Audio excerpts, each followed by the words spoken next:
You know, nobody's talking about how bad the wallets are about to hurt here in the upcoming weeks.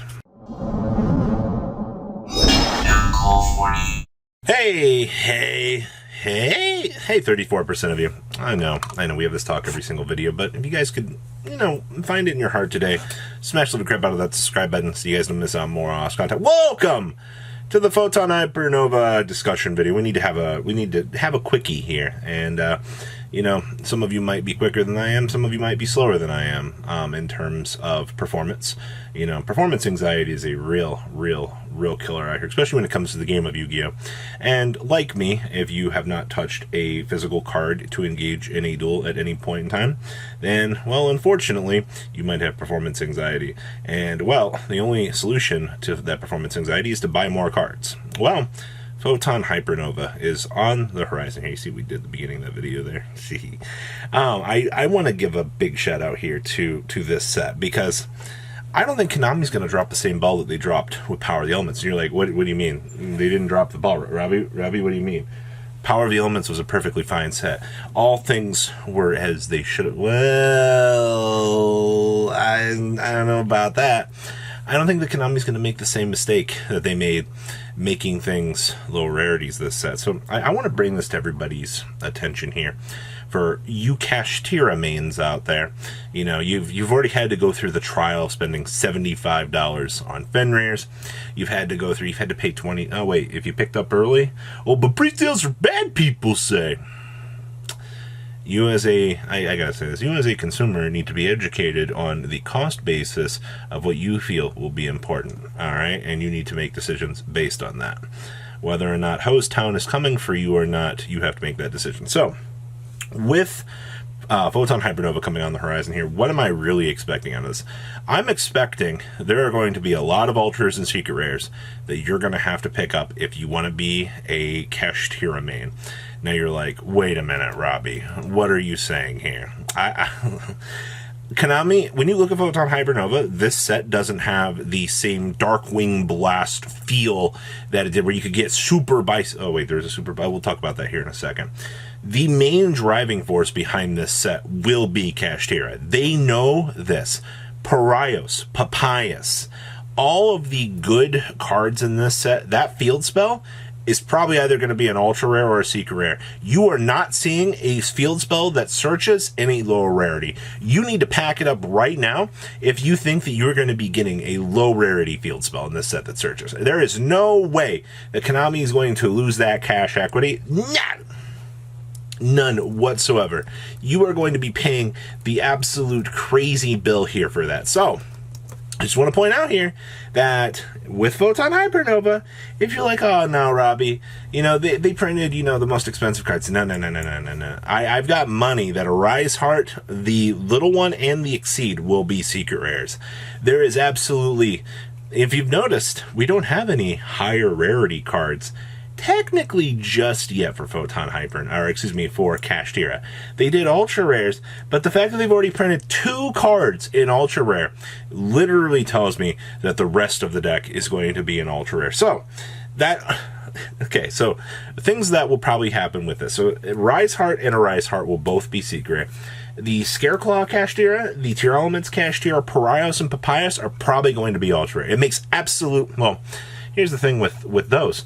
They do fit the bill for off-named monsters, but I don't think that Konami is going to allow the hybrid monsters to be in lower rarity either, because they want the Scareclaw players to look at a Kashtira Scareclaw, and they want the Tier Elements Kashtira players to look at that card. They want it to be a higher rarity. They want that card to be sought after.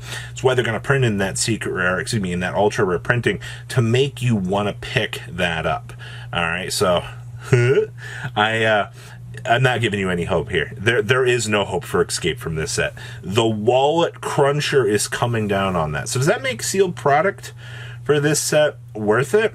I'm kind of curious about that myself. So I just wanted to say your wallet is going to be absolutely hurting. Now, there's a buy steal in this set. Mr. Baldrake. All right, I'm not doing little fancy animations over here. You have an idea what's going on. Mr. Fancy Baldrake.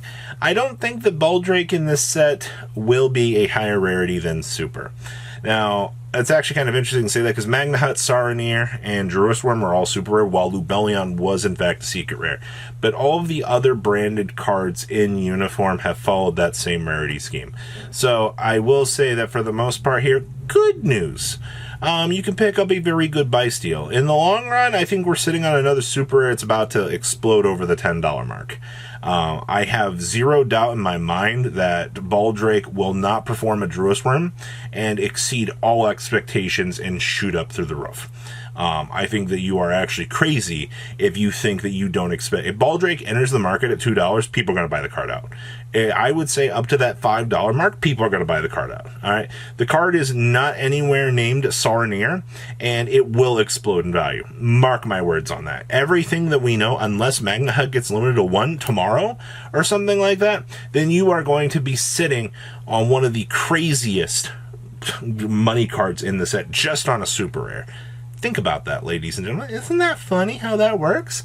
So, cash tier cards are going to cost you an arm and a leg. We know this, all right? You've already been milked for the Unicorn and the Fenrir, so, you know, going on down to the old Konami Ranch for another round or two isn't going to be anywhere near as bad, right? Like, your wallet's already, you've already opened it. You've already opened up the door. You've already said, well, I've already committed this much.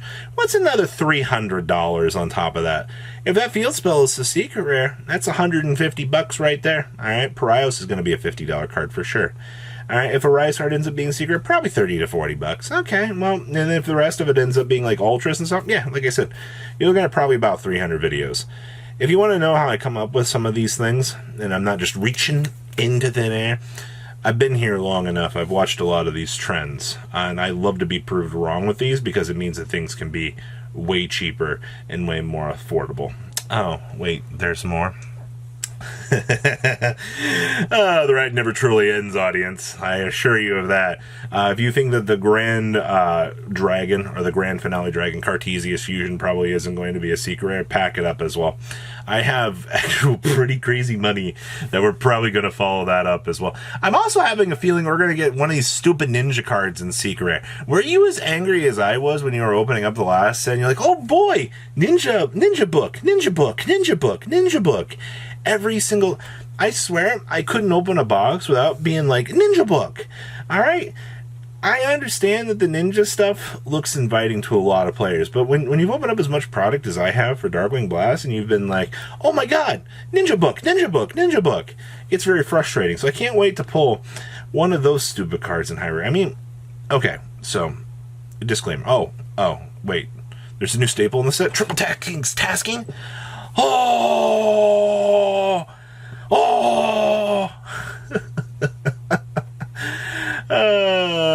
Yeah, that's gonna be a secret.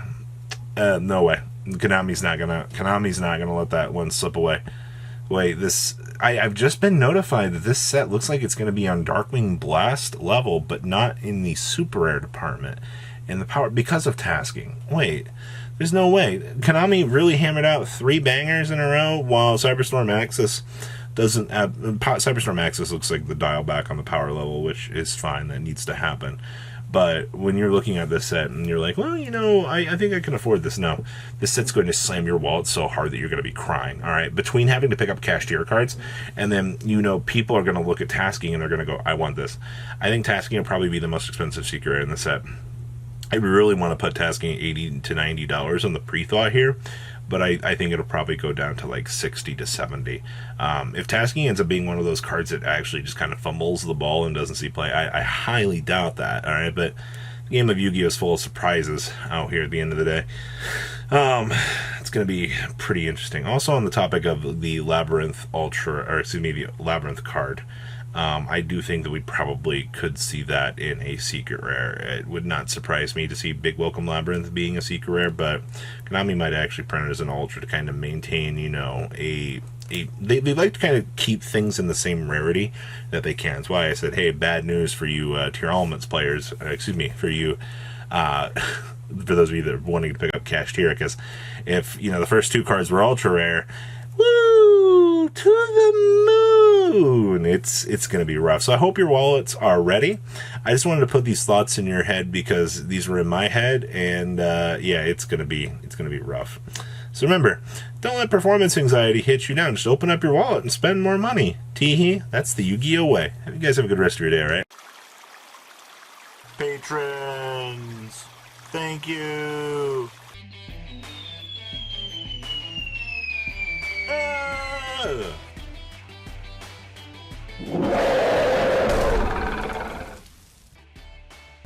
Thank you so much for watching. Check out these other videos.